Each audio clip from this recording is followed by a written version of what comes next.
Suami saya tuh di rumah suka ngorok tidurnya mah. Jadi suka keganggu gitu mah. Tapi nggak tahu saya juga ngorok nggak? Ya nggak tahu, ada orang lagi tidur. Oke, boleh kalau mau tepuk tangan, boleh. Tepuk tangan buat Ida, buat Basri. Dua-duanya lah. Lagi deh, siapa yang mau nanya lagi? Sok.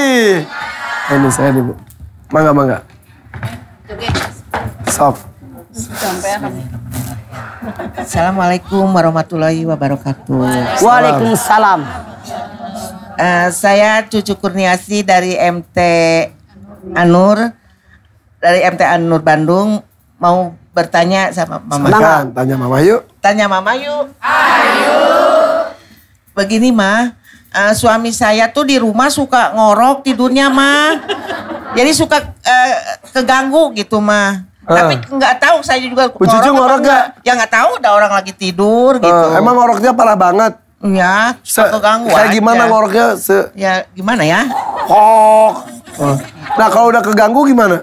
Ya kadang-kadang spontan suka plak gitu, kena pipinya gitu. Ditabok? Ya ditabok. Mah gimana tuh? Dosa nggak? Kata istri, Bu Cucu ngorok juga nggak? Kata suami. Iya sih, kadang-kadang kamu juga suka ngorok katanya. Oh, sarwana. Cucu. Hese-hese ting, ari maneh. Ayah HP. Suami Anda ngorok rekam. Nih Akang, dengerin. Ngorok Akang, tarik. Bilang cucu sama Akang, Kang, lamun cucu sare ngorok rekam. Jadi tidak saling menyalahkan. Ya. Maaf, saya sendiri terganggu dengan orang yang ngorok kenceng. Terganggu terus terang aja. Tapi apapun yang terjadi itu sudah bagian kita. Kecuali kalau cucu di rumahnya kamarnya banyak. Minta izin sama suaminya, Kang, nginep di kamar sebelah, boleh nggak? Biar Anda tidak mendengar ngoroknya suami. Yang saya khawatir justru ngoroknya suami yang mendendang di telinga Anda sehingga Anda terlelap bobo. Apakah Anda bisa bobo atau tidak? Ya bisa aja. Buktinya sampai sekarang kenapa? Justru kemesraan di hati Anda timbul gara-gara ngorok. Saut-sautan. Krak.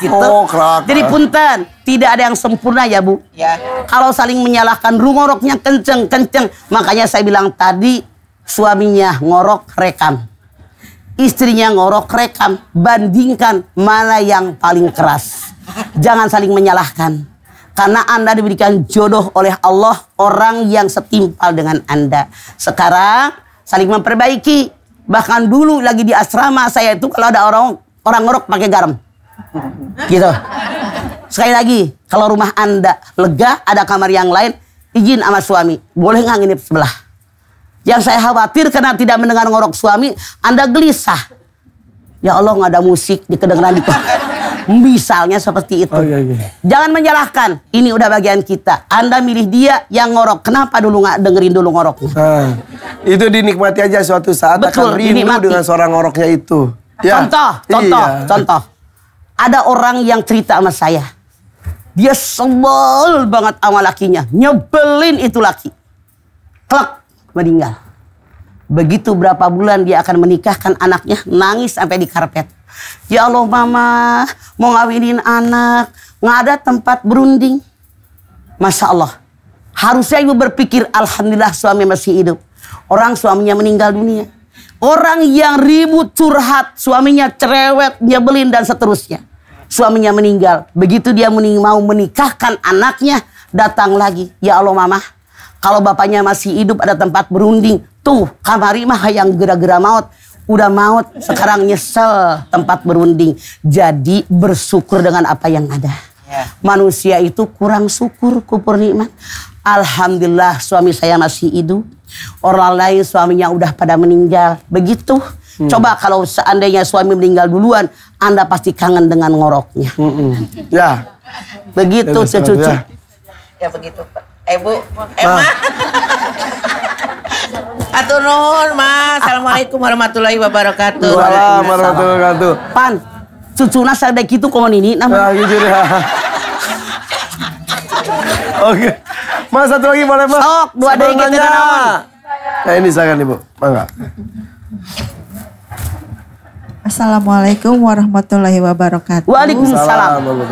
Perkenalkan, nama saya Hartati dari Majelis Taklim An-Nur dari Bandung. Oke, Nartati. Gini mah, suami kan ngajak berhubungan tuh, tapi istrinya masih dalam keadaan nifas, terus dia kan menolak. Nah, apakah dosa seorang istri menolak suami dalam keadaan masih nifas? Haram berhubungan badan kalau istri sedang haid, sedang nifas, kalau melahirkan. Silahkan Anda lihat Al-Baqarah 222. Yas'alunaka 'anil mahid, qul huwa ada. Pak tajilun nisa fil mahid. Wala taqrabuhunna hatta yathurna. Fa idza tatahharna fa'tuhunna min haitsu amarakumullah. Innallaha yuhibbut tawabina wa yuhibbul mutatahhirin. Muhammad, kalau hambaku bertanya kepada tentang haid, jawab, haid itu penyakit, haid itu kotoran, koma. Kepada suami, jauhi istri kalian yang sedang haid, koma.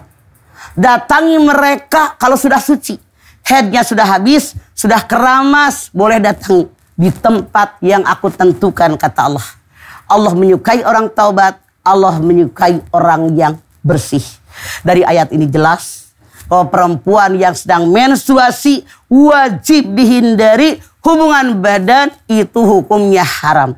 Dengan orang yang wiladah, dengan orang yang nifas, hukumnya haram. Tidak boleh berhubungan badan karena kata Allah darah yang keluar, darah penyakit dan darah yang kotor. Maka Anda menolak suami itu tidak dosa. Tapi Siti Aisyah mengatakan, ketika aku sedang haid, sedang menstruasi, Rasulullah datang ke rumahku. Dia tahu aku sedang haid.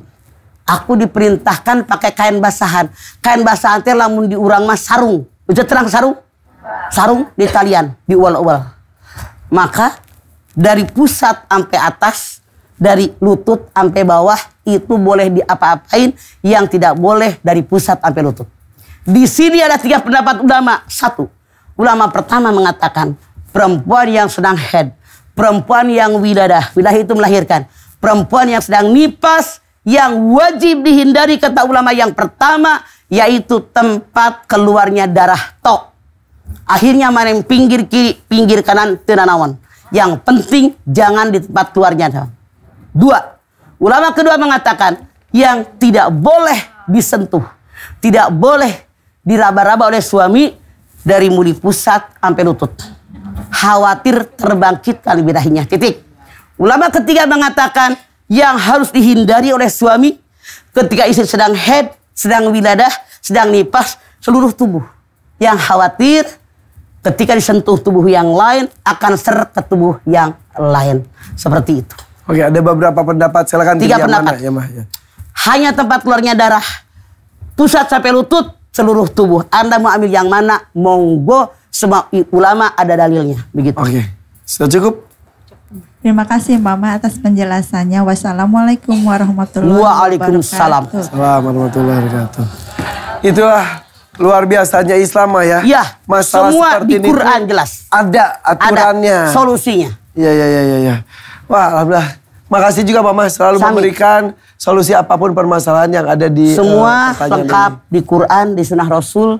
Begitu panduan kita. Taraktu fikum amroini lan tadilu ma tamassaktum bihima kitaballah wa sunnatun nabiyyin. 2 perkara yang aku tinggalkan buat kalian. Kalau kalian berpegang dengan 2 perkara dijamin selamat dunia akhirat.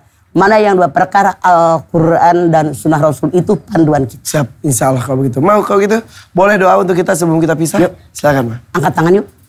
Hadirkan hati, semoga Allah Subhanahu wa taala mengabulkan hajat-hajat kita.